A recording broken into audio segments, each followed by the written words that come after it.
우리가 읽은 오늘 본문 말씀 8장 23절부터 34절 말씀은요, 두 가지 이야기로 구성이 되어 있습니다. 8장 23절부터 27절까지는 갈릴리 호숫가에서 폭풍우를 만났으나 예수님께서 그 폭풍우를 잔잔하게 하신 이야기가 나와 있고, 28절부터 34절까지는 이방 지역에 해당하는 가다라 지방에 무덤에서 살던 귀신 들린 두 사람을 만나서 그 귀신을 내어 쫓아준 이야기가 나와 있지요.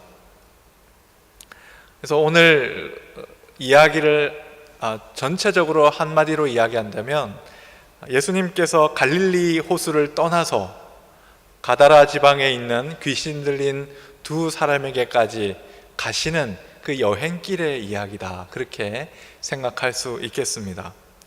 예수님께서는 지금 자신에게 주어진 사역을 감당하기 위해서 이 여행길을 떠나신 건데요, 예수님 사역의 목표, 그 목적을 한마디로 우리가 요약을 한다면, 공생애를 시작하시기 직전에 예수님께서 회당에서 읽으신 이사야의 말씀, 거기에 아주 예수님의 사역이 집약적으로 나타나 있다, 그렇게 이야기할 수 있습니다.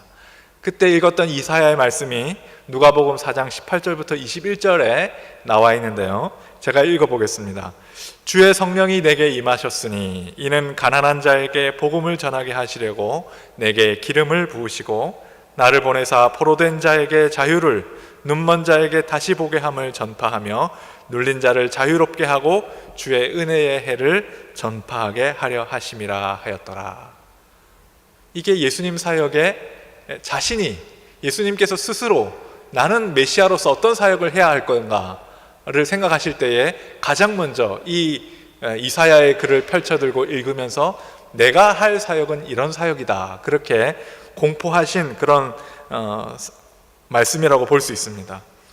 그러니까 그 말을 조금 다른 말로 하면은, 예수님께서는 이 세상의 인생들이 여러 가지 다양한 이유로 자신이 태어난, 복되게 태어난 그 생명, 그 복되게 태어난 그 삶을 제대로 누리지 못하고, 사람으로서 태어난 그 생명의 고귀함을 제대로 누리지 못하고 무언가에 억눌려서, 무언가에 잡혀서, 무언가에 갇혀서 살아가는 그 인생을 해방시켜 주시고 다시 놓이게 하여 주시고, 그래서 그 인생이 다시금 사람답게 풍성하게 그 생명을 누리며 살아갈 수 있도록 해주시는 그런 은혜의 해를 그들에게 선포하는 이런 일들을 하셨다 하시는 거죠.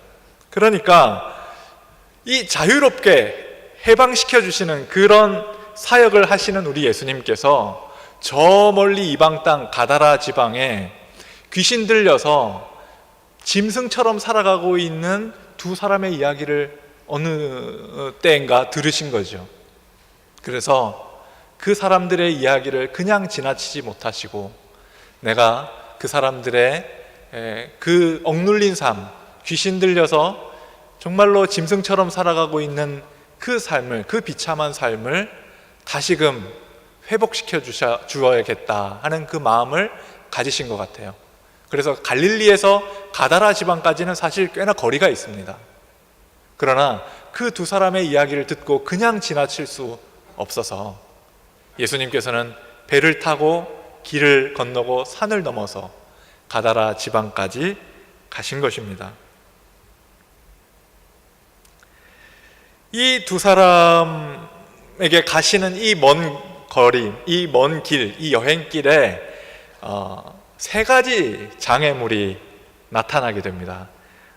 우리가 잘 알듯이 오늘 그 사역길 가운데 첫 번째 장애물이 뭔가 하면 바로 갈릴리 호수에서 만난 바람과 파도, 즉 폭풍우였지요.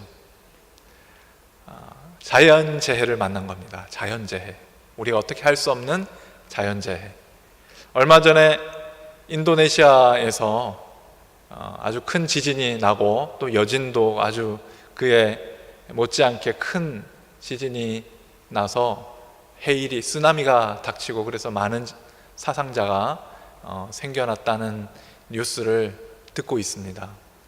우리나라를 비롯해서 또 많은 국가들이 인도적인 지원을 하려고 하지만 그 뉴스를 통해서 본 그 쓰나미 장면은 정말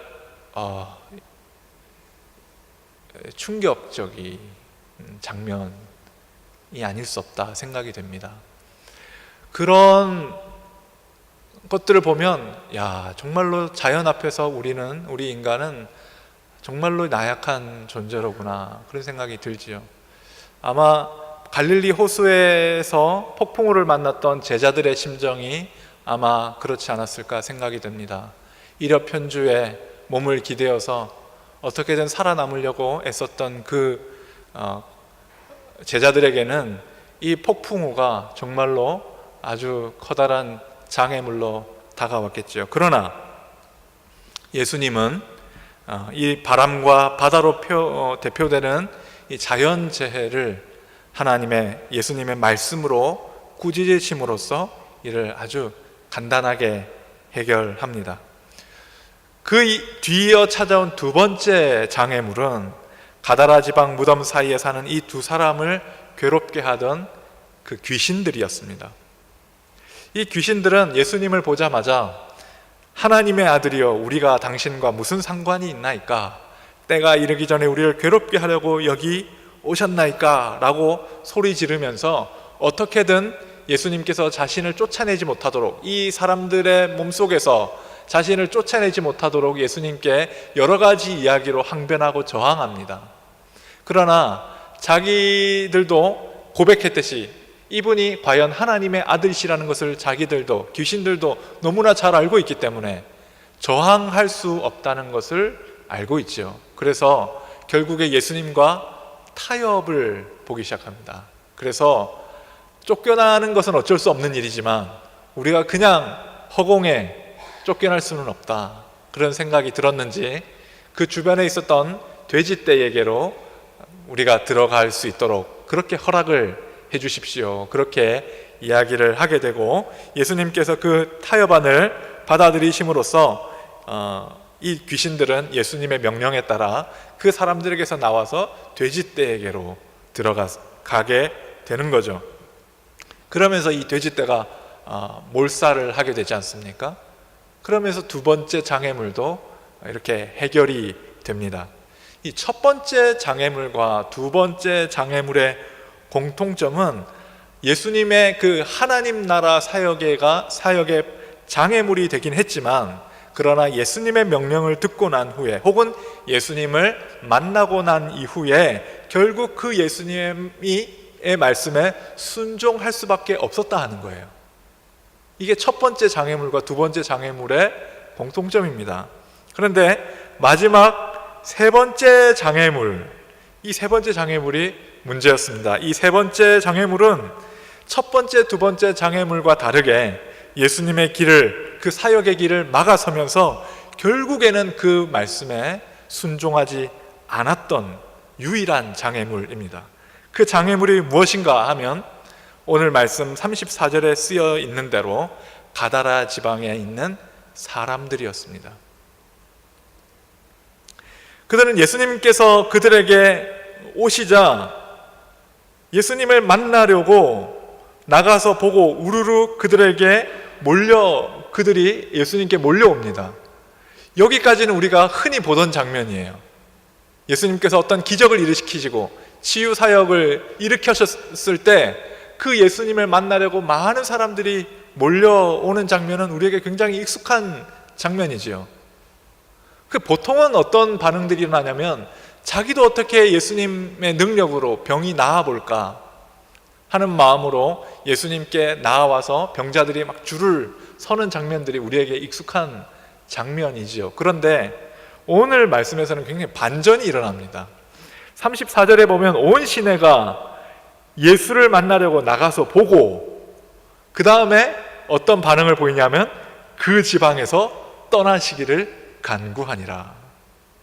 온 마을이 우르르 모여서 예수님을 본 다음에 예수님 저도 고쳐주십시오, 저도 구원해 주십시오, 그렇게 얘기한 게 아니라 예수님 이 지방을 떠나 주십시오, 그렇게 얘기를 했다는 거예요. 아마 예수님도 이런 가다라 지방의 사람들의 반응이 굉장히 의외였을지 모릅니다. 어쨌든 예수님은 그들이 그렇게 이야기를 하니까 그 사람들의 요청대로 결국에 발걸음을 거기에서 돌리셨을 것이고, 오늘 말씀 그 이후에는 더 이상 가다라 지방에서 예수님의 사역이, 예수님의 그 메시아 사역이 일어났다 하는 소식은 더 이상 들을 수가 없게 됩니다. 다른 곳에서는 열렬히 환영받으셨던 예수님께서 왜 유독 이 가다라 지방에서만큼은 이렇게 홀대를 받는 것일까요? 우리가 여러 가지 추측을 할 수 있습니다만은 오늘 말씀 속에서 우리가 찾아낼 수 있는 단 한 가지 이유는 돼지가 몰살했다는 것입니다. 돼지가 몰살했어요. 그것은 그 마을이 경영하던 재산이 경제적으로 커다란 손해를 입었다는 이유겠지요. 무덤 사이에서 살면서 귀신에 들려서 사람다운 삶을 살지 못했던 두 사람이 정상으로 돌아왔다 하는 소식을 들었음에도 불구하고 거기에 기뻐했다는 사람은 아무도 없습니다. 다 그 동네 사람이었을 텐데요. 내 이웃이고 그 사람이 어떤 삶을 살아왔고 누구 부모의 자녀이고 누구네 집 아들이고 딸이고 하는 그것을 이미 다 아는 사람이었을 텐데요. 그런데 그 사람이 온전하게 돌아오게 된 것에는 전혀 관심도 없이 그저 돼지떼가 죽은 것이 너무나 안타까워서 예수님께서 이 지역에서 더 이상의 기적을 일으키시면 일으키실수록 우리에게 더 큰 손해가 나는 것은 아닌가 두려워 예수님을 만나자마자 이 지역을 떠나주시기를 간구하는 일이 일어나게 된 것입니다. 폭풍우와 같은 천재지변도 귀신과 같은 영적 존재도 잠잠하라 하시고 물리치셨던 그 위대하신 예수님의 앞길을 가로막은 유일하고 가장 큰 장애물 하나는 바로 예수님보다 혹은 사람보다 재물을 더 중요시 여겼던 가다라 지방의 그 사람들이었다는 것을 우리가 명심할 필요가 있겠습니다. 얼마 전, 한 1년 전쯤 된 이야기입니다. 2017년 9월 7일자 중앙일보에는 제발 학교 짓게 해주세요 라는 제목의 기사가 난 적이 있습니다. 어떻게 된 일이냐 하면 서울시 강서구에는 유독 그 지역에 장애 학생들이 많이 몰려 사는 지역이라고 합니다. 그래서 학교가 턱없이 학생들의 수에 비해서 강서구에는 그 장애 학생들을 이렇게 데려다가 가르칠 수 있는 특수학교가 굉장히 부족했다고 그래요. 그래서 제대로 된 교육, 의무 교육인 중등 교육도 제대로 받지 못하는 그런 상황이 되어서 강서구에 장애 학생들을 위한 특수학교를 건립하려고 계획을 했던 것입니다. 그런데 그 소식을 들은 그 지역의 주민들이 장애인 특수학교가 우리 지역에 들어서게 되면 우리 지역에 땅값이 떨어질 거라고 하면서 자기 지역에 그 특수학교가 들어오는 것을 반대하는 그런 마을 주민들이 있었습니다. 그래서 토론회에서 함께 열심히 토론을 하는데 자기 주장만 하니까 서로 양보할 수가 없는 거죠. 그러니까 토론회가 진행될수록 감정만 격해지고 계속 평행선을 달리는 거예요.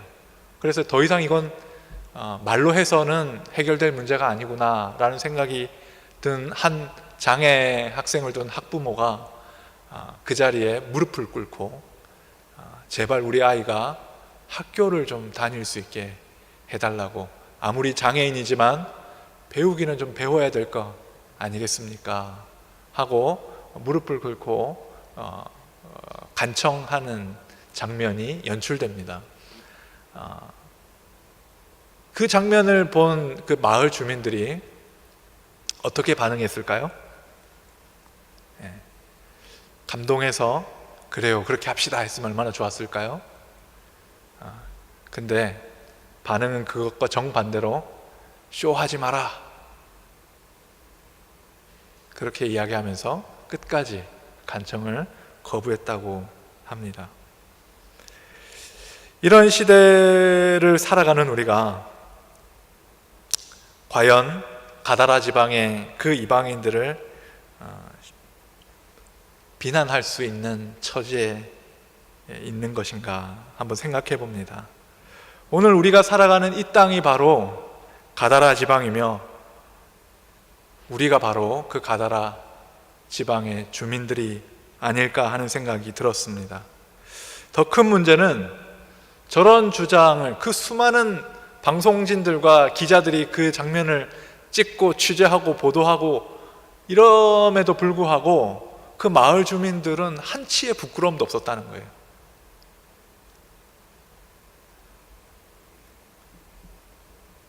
마치 내가 정당하게 내 주장을 하는 것처럼 내 권리를 주장한다고 생각을 했겠죠. 그래서 땅값 떨어져서 내가 너희 학교를, 장애 학교를 내가 받아들일 수 없다는 이야기를 정말로 아무런 죄책감이나 부끄러움 없이 그 수많은 사람들 앞에서 이야기하는 것입니다. 하나님보다, 사람보다 재물을, 땅값을 더 소중히 여기고 살아가는 우리네 삶의 양식이 우리 안에 너무도 깊이 뿌리 내리고 있어서 우리 안에 그 어떤 양심의 가책도 작동하고 있지 않다는 명백한 증거라고 하겠습니다. 사람이 바로 이런 상태에 있을 때,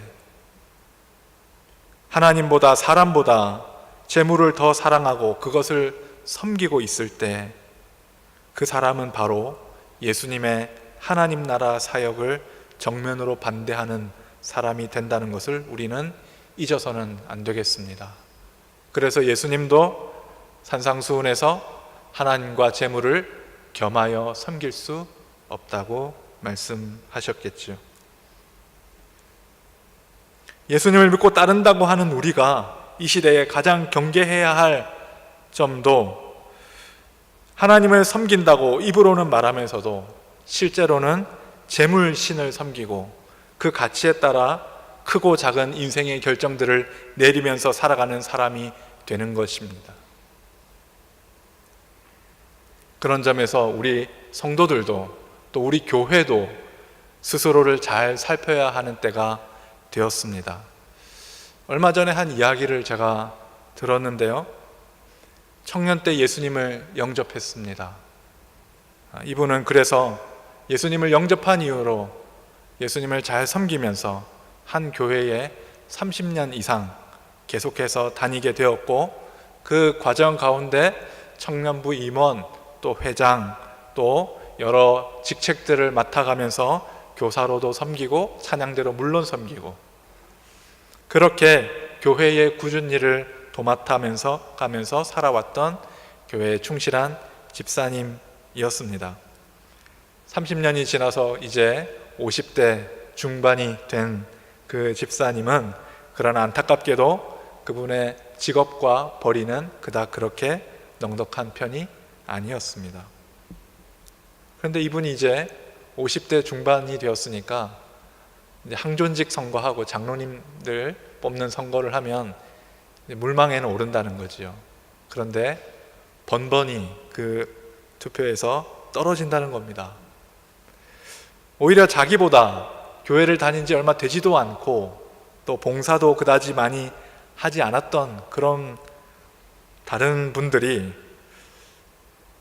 직업과 재산이 좀 있고 괜찮은 것 같은 그런 분들이 자기보다 먼저 장로로 당선되는 것을 보고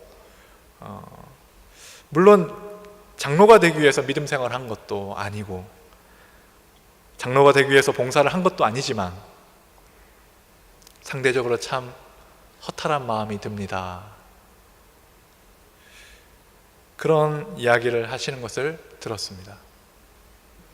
그 이야기를 들으면서 저도 많은 생각이 들었어요. 어쩌다 교회의 지도자들을 뽑을 때에 성경에 나와 있는 명백한 기준, 자신의 가정을 잘 다스리고 품행이 단정하고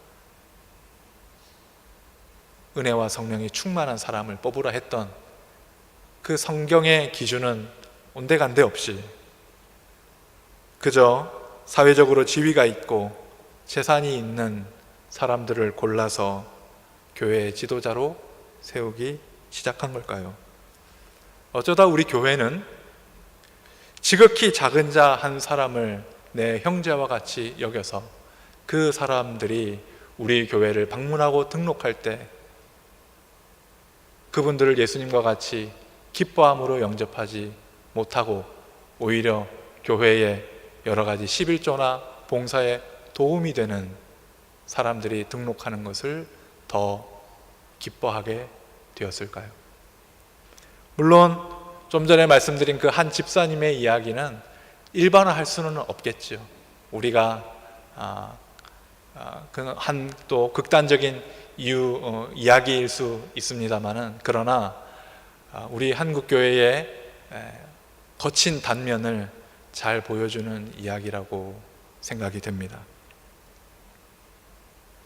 과연 우리가 가다라 지방의 사람들과 다른 것이 무엇일까? 오늘날 한국 교회에 만약에 예수님께서 오신다면, 그래서 2000년 전에 예루살렘에서 갈릴리 지방에서 선포하셨던 그 말씀을 오늘 우리 교회에 선포한다면 과연 우리는 그 예수님의 말씀을 기뻐함으로 순종할 수 있을까? 아니면 교회를 어지럽게 하는 사람이 교회 안에 들어왔다고 그 예수님을 쫓아내지는 않을까? 장담할 수 없다는 생각이 들었습니다. 이 시대에 우리가 가장 경계해야 할 마귀는 다른 어떤 것이 아니라 바로 돈을 사랑하는 우리의 탐욕입니다. 근신하라 깨어라 너희 대적 마귀가 우는 사자같이 두루다니며 삼킬차를 찾나니 너희는 믿음을 굳건하게 하여 그를 대적하라. 이는 세상에 있는 너희 형제들도 동일한 고난을 당하는 줄을 알미라 하신 베드로 사도의 말씀을 우리가 가슴 깊이 새겨서 돈을 사랑하는 탐욕이 우리 내면과 우리 가정과 우리 교회와 우리 사회를 휘젓고 다니고 있음을 알고 깨어 근신해야 할 것입니다.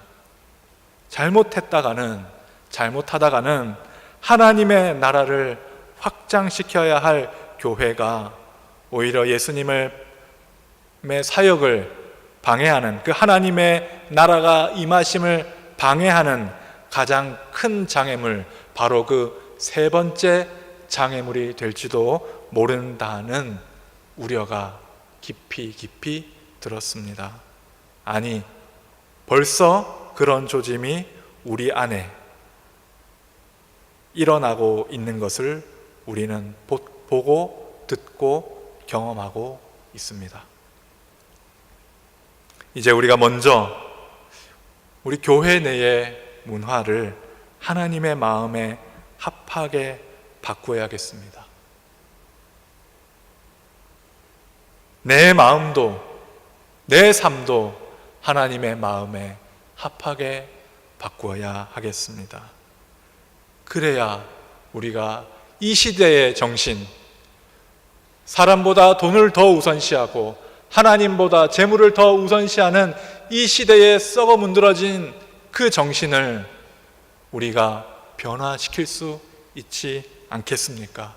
그래야 비로소 우리가 우리 주님을 만났을 때 빛과 소금의 역할을 감당하고 왔노라고 우리 주님께 말할 수 있지 않겠습니까? 이것이 오늘날 우리에게 주어진 우리 시대적 사명인 줄로 압니다. 이것이 우리에게 주어진 이 시대의 우리의 십자가의 길인 줄로 압니다. 이 십자가의 길에 우리 모두가 함께 손붙잡고 동행하는 우리 순천중앙의 성도님들이 다 되기를 주님의 이름으로 축원합니다.